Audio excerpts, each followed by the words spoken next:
Hi students, yesterday we studied about the Mendeleev's periodic table in detail.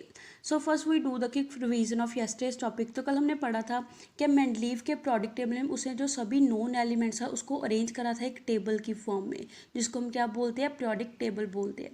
कहता वहाँ से उसने क्या ऑब्जर्व करा कि जो सिमिलर प्रॉपर्टीज़ वाले एलिमेंट है वो एक इंटरवल के बाद क्या होते हैं, दोबारा आने स्टार्ट हो जाते हैं. एज ए रिजल्ट कहता जो एलिमेंट है वो किस में डिवाइड होते हैं, ग्रुप या फैमिलीज में डिवाइड हो जाते हैं. कहता जो एलिमेंट होते हैं हर एक ग्रुप के अंदर, उन सभी एलिमेंट की काफ़ी सारी प्रॉपर्टीज़ आपस में क्या होती हैं, सिमिलर प्रॉपर्टीज़ होती है. मीन्स कहता प्रॉपर्टी क्या होती है, एक पीरियड के बाद रिपीट होनी शुरू हो जाती है. कहता जो हॉरिजॉन्टल रोज होती हैं प्रोडक्ट टेबल में उसको हम पीरियड्स बोलते हैं, और जो वर्टिकल कॉलम्स होते हैं उसको हम क्या बोलते हैं, ग्रुप बोलते हैं. कहता जो ओरिजिनल पीरियोडिक टेबल है मेंडलीव का उसमें टोटल 6 पीरियड है और 8 ग्रुप्स होते हैं. कहता ऐसे ही उसके टेबल में हर एक ग्रुप है उसकी फर्दर सब डिवीजन करी हुई है 2 सब ग्रुप में, जिसको उसने ए एंड बी के साथ मार्क करा है. नेक्स्ट कहता जब मेंडलीव ने अपनी क्लासिफिकेशन करी तो उस दौरान उसने रियलाइज़ करा कि कुछ एलिमेंट ऐसे हैं जो उसकी क्लासिफिकेशन के दौरान एटॉमिक वेट वाली स्कीम को स्ट्रिक्टली फॉलो नहीं करते. तो कहता उस दौरान उसने ये करेज शो करा कि उसने क्या सोचा कि उनका एटॉमिक वेट है वो क्या हो सकता है, इनकरेक्ट हो सकता है. तो उसने उनकी सिमिलर प्रॉपर्टी के बेसिस पे क्या करी, क्लासिफिकेशन करी. नेक्स्ट हमने पढ़ा था, कहता मेंडलीव जब अपनी क्लासिफिकेशन कर रहा था तो उस दौरान उसने कुछ जगह को क्या कुछ छोड़ दिया था, खाली छोड़ दिया था. तो उसने कहता इतना कॉन्फिडेंस दिखाया कि वो जगह जो उसने खाली छोड़ी है वहाँ पे वो एलिमेंट अभी डिस्कवर नहीं हुए, वो क्या है, अनडिस्कवर एलिमेंट है. कहता बट उसने उनकी प्रॉपर्टी को क्या कर लिया था, प्रोडिक्ट कर लिया था. जो उसके एडजेसेंट एलिमेंट्स प्रेजेंट है टेबल में उसके बेसिस पे उसने जो अनडिस्कवर्ड एलिमेंट है उनकी प्रॉपर्टीज़ को क्या करा था, प्रोडिक्ट करा था. जैसे कहता गैलियम और जर्मेनियम उसके टाइम पे डिस्कवर नहीं हुए थे. कहता उस दौरान उसने अपने टेबल में गैलियम और जर्मेनियम के लिए एक जगह खाली छोड़ दी थी, बस उसकी प्रॉपर्टीज को क्या कर लिया था, डिस्कवर कर लिया था, एस्टिमेट लगा लिया था. तो कहता उसने उसकी नेमिंग कैसे करी थी उन अनडिस्कवर्ड एलिमेंट की, Ekka aluminium and Ekka silicon उसकी नेमिंग करी थी. कहता यहाँ पे जो एक्का वर्ड है, एक्का संस्कृत का वर्ड है जिसका मीन्स क्या है, नेक्स्ट. कहता जो एलिमेंट है वो अल्मीनियम के नेक्स्ट एग्जिस्ट करेगा और जो दूसरा एलिमेंट है वो सिलिकॉन के बाद एग्जिस्ट करेगा, जिस वजह से उसने उसको क्या नाम दिया, Ekka aluminium and Ekka silicon नाम दिया. नेक्स्ट हमने पढ़ा था important contributions of Mendeleev's periodic table. क्या मेंडलीव के पीरियोडिक टेबल की क्या इंपॉर्टेंट कॉन्ट्रीब्यूशन थी. जैसे फर्स्ट कॉन्ट्रीब्यूशन क्या थी, systematic study of the elements. कहता मेंडलीव के पीरियोडिक टेबल से एलिमेंट की सिस्टमेटिक स्टडी करना क्या हो गया था, ईजी हो गया था. सेकेंड कॉन्ट्रीब्यूशन क्या थी, करेक्शन ऑफ एटॉमिक मास. कहता जैसे मेंडलीव ने अपने पीरियोडिक टेबल में जो एटॉमिक मास वाली स्कीम है उसको स्ट्रिक्टली फॉलो नहीं करा था. उसने किस बेसिस पे एलिमेंट की अरेंजमेंट करी थी, सिमिलर प्रॉपर्टीज़ के वाइज एलिमेंट की अरेंजमेंट करी थी. तो कहता वहाँ से जो एलिमेंट की पोजीशन थी, पोजीशन के अकॉर्डिंग कुछ एलिमेंट्स के एटॉमिक मास में क्या हुई थी, करेक्शन हुई थी. जैसे हमने एग्जांपल ली थी बेरिलियम की. जो बेरिलियम का एटॉमिक मास है वो करेक्ट होकर 13.5 से कितना हो गया था, 9 हो गया था. Next is prediction of new elements.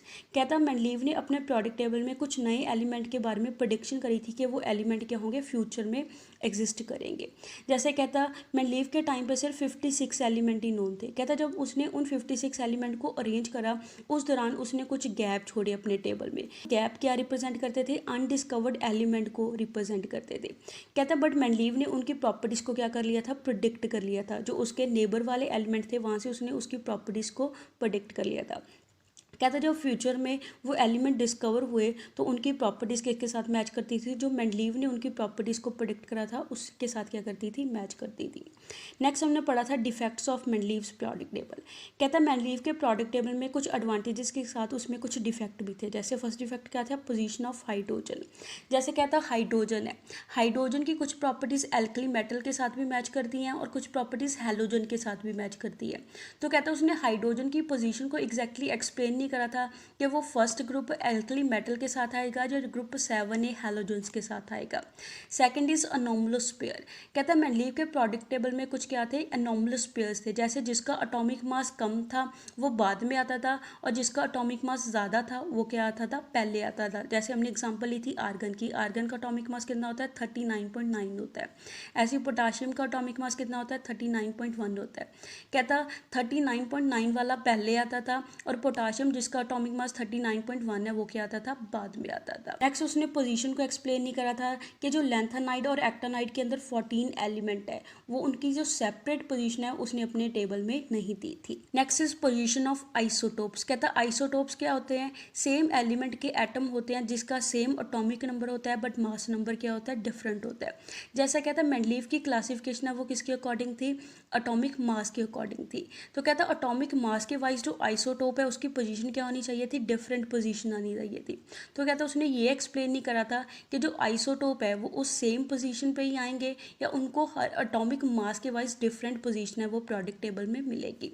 Next is similar elements are separated and dissimilar elements are group together. कहता कुछ एलिमेंट थे जिनकी सिमिलर प्रॉपर्टीज थी उनको सेपरेट कर दिया था और कुछ ऐसे एलिमेंट थे जिनकी प्रॉपर्टीज डिसिमिलर थी, आपस में मैच नहीं करती थी, उनको उसने क्या कर दिया था, इकट्ठा ग्रुप कर दिया था। Now we come to our today's topic that is atomic number and modern periodic law. आज हम डिस्कस करेंगे कि atomic number and modern periodic law क्या होता है। कहता है 1913 में एक यंग इंग्लिश फिजिसिस्ट था मोस्ले, उसने रिलेशनशिप को डिस्कवर करा था between the atomic number of element and x ray spectra के बीच में, कि जो एलिमेंट का एटॉमिक नंबर होता है और जो एक्सरे स्पेक्ट्रा होता है उन दोनों के बीच में क्या रिलेशनशिप होता है। कहता है जब हाई एनर्जी वाले इलेक्ट्रॉन्स जाके स्ट्राइक करते हैं उस एलिमेंट के साथ जिस एलिमेंट की हम क्या करते हैं, स्टडी करते हैं। कहता है जब इलेक्ट्रॉन्स जाके स्ट्राइक करेंगे तो वहाँ से क्या होती हैं, एक्सरे इमिट होती है। कहता है उसने जो एक्सरे इमिट हुई हैं उसकी फ्रीक्वेंसीज को क्या करा था, स्टडी करा था। वहाँ से उसने कहता है क्या ऑब्जर्व करा, जो एक्सरे इमिट हुई हैं उसकी जो फ्रीक्वेंसी होती है वो किसके प्रोपोर्शनल होती है, उस एलिमेंट के एटॉमिक नंबर के प्रोपोर्शनल होती है। वो कहता एटॉमिक वेट के प्रोपोर्शनल नहीं होती है। वहाँ से उसने जर्नल इक्वेशन क्या दी, square root of frequency is equal to A into Z minus B. कहता है यहाँ पे फ्रीक्वेंसी है, वो किस चीज़ की फ्रीक्वेंसी है, कहता है जो एक्सरे अमिट हुई हैं उसकी फ्रीक्वेंसी है, और ए एंड बी यहाँ पे क्या है, कॉन्स्टेंट्स है जो सभी एलिमेंट के लिए जिसकी वैल्यू क्या होती है, सेम वैल्यू होती है। कहता है जब हम ग्राफ प्लॉट करते हैं फ्रीक्वेंसी और जेड के बीच में, जेड यहाँ पे किसको डिनोट करता है, एटॉमिक नंबर को डिनोट करता है। कहता है यहाँ पे जब हम फ्रीक्वेंसी और एटॉमिक नंबर के बीच में ग्राफ प्लॉट करते हैं तो ग्राफ क्या आता है, स्ट्रेट लाइन ग्राफ आता है। वहाँ से कहता है मोजले ने क्या कंक्लूजन निकाला कि जो एटॉमिक नंबर होता है वो फंडामेंटल प्रॉपर्टी होता है एटम की, ना कि कहता एटॉमिक वेट फंडामेंटल प्रॉपर्टी होता है एटम की। वहाँ से उसने क्या सजेस्ट करा, कहता है जो क्लासिफिकेशन है एलिमेंट की वो किस बेसिस के ऊपर होनी चाहिए, एटॉमिक नंबर के बेसिस के ऊपर होनी चाहिए, ना कि एटॉमिक वेट के अकॉर्डिंग होनी चाहिए। कहता है वहाँ से एटॉमिक नंबर को क्या करा गया, एक्सेप्ट करा गया। कहता उसको इंपॉर्टेंट कैरेक्टरिस्टिक माना गया एटम की। तो वहाँ से हमें क्या मिला, मॉडर्न पीरियोडिक लॉ मिला। तो मॉडर्न पीरियोडिक लॉ की डेफिनेशन क्या होगी, कहता है जो फिजिकल एंड केमिकल प्रॉपर्टीज होती हैं एलिमेंट की वो पीरियोडिक फंक्शन होती हैं एटॉमिक नंबर का, ना कि एटॉमिक वेट का, जैसे किसने बताया था, मेंडलीव ने बताया था। कहता है जब एलिमेंट्स को अरेंज करा गया इंक्रीजिंग एटॉमिक नंबर के अकॉर्डिंग तो वहाँ से क्या ऑब्जर्व हुआ कि जो एलिमेंट है सिमिलर प्रॉपर्टीज वाले वो एक पीरियड के बाद दोबारा रिपीट होने क्या हो जाते हैं, शुरू हो जाते हैं। एज ए रिजल्ट कहता है एलिमेंट किस में डिवाइड होते हैं, ग्रुप में डिवाइड होते हैं। वहाँ से कहता है हमें अरेंजमेंट मिलती है एटम की, जिसको हम क्या बोलते हैं, पीरियोडिक टेबल बोलते हैं। कहते हैं जो पीरियोडिक लॉ है वहाँ से हमें क्या पता चलता है कि जो नेचुरली अकरिंग एलिमेंट है उनके बीच में आपस में क्या सिमिलरिटी होती है। कहता है वहाँ से केमिस्ट का इंटरेस्ट है वो इनऑर्गेनिक केमिस्ट्री में और ज़्यादा क्या हो गया, इंक्रीज हो गया। जैसे कहता है हमें पता है जो एटॉमिक नंबर है वो किसके इक्वल होता है, न्यूक्लियर चार्ज के इक्वल होता है। और न्यूक्लियर चार्ज किस वजह से होता है, नंबर ऑफ प्रोटॉन्स की वजह से होता है। या फिर कहता है जो एटॉमिक नंबर है और किसके इक्वल होगा, नंबर ऑफ इलेक्ट्रॉन के इक्वल होगा, because atom as a whole क्या होता है, न्यूट्रल होता है। कहता है जितने नंबर ऑफ प्रोटॉन होंगे उतने नंबर क्या होंगे, इलेक्ट्रॉन होंगे। तो एटॉमिक नंबर है वो किसके इक्वल हो जाएगा, equal to number of proton और equal to number of electron के आ जाएगा। कहता मॉडर्न पीरियोडिक लॉ को as a guiding principle use करके एंड जो मॉडर्न थ्योरी एटॉमिक स्ट्रक्चर की उसको यूज़ करके कहता है जो पीरियोडिक टेबल की नई फॉर्म्स है वो टाइम टू टाइम क्या होती गई, फाइंड आउट होती गई। जैसे कहता है जो कुछ फॉर्म्स है वो किसके ऊपर ज़्यादा स्ट्रेस देती थी, केमिकल रिएक्शन और वेलेंस के ऊपर ज़्यादा स्ट्रेस देती थी। जबकि कहता है जो बाकी की फॉर्म्स है वो किसके ऊपर ज़्यादा स्ट्रेस देती थी, इलेक्ट्रॉनिक कन्फिग्रेशन के ऊपर ज़्यादा स्ट्रेस देती थी। बट कहता जो जर्नल प्लान है टेबल का वो सेम रहा जैसे मेंडलीव ने दिया था। कहता आज के टाइम पे हम पीरियोडिक टेबल को एज ए यूज़ करते हैं कि कहता उसमें इलेक्ट्रॉनिक कन्फिग्रेशन में कैसे वेरिएशन आती है। कहता इलेक्ट्रॉनिक कन्फिग्रेशन के बेसिस पे हम फिजिकल एंड केमिकल प्रॉपर्टीज़ को डिटर्मिन करते हैं कि एलिमेंट की क्या फिजिकल एंड केमिकल प्रॉपर्टीज़ होगी और वो किस नेचर के कंपाउंड बनाएगा।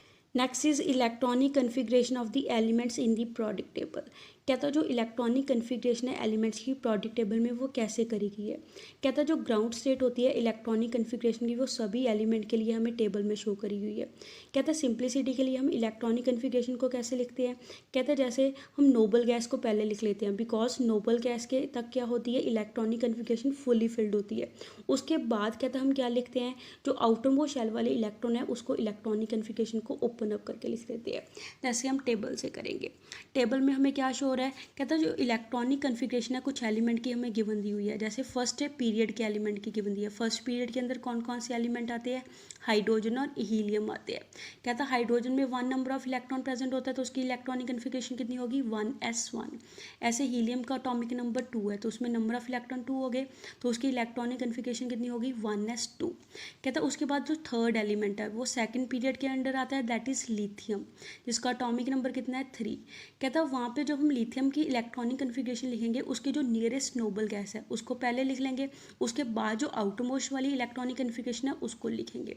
जैसे कहता जो लिथियम है लिथियम के नज़दीक नोबल गैस कौन सी आती है, हीलियम आती है। तो कहता जब लिथियम की इलेक्ट्रॉनिक कन्फिग्रेशन लिखते हैं तो आगे हीलियम लिखेंगे मीन्स हीलियम तक वो इलेक्ट्रॉनिक कन्फिग्रेशन क्या है फुली फिल्ड है। उसके बाद एक इलेक्ट्रॉन है वो किस में जाएगा 2s1 में जाएगा।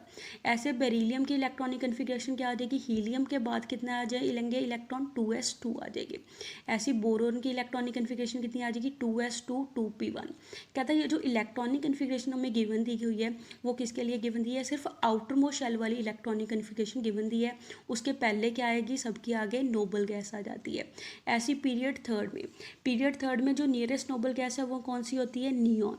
तो कहता उसकी इलेक्ट्रॉनिक कन्फिग्रेशन जब लिखेंगे पीरियड थर्ड वाले सभी एलिमेंट की सबके आगे क्या लिख देंगे, नोबल गैस लिख लेंगे नियॉन की बिकॉज नियॉन तक क्या होती है इलेक्ट्रॉनिक कन्फिग्रेशन फुली फिल्ड होती है।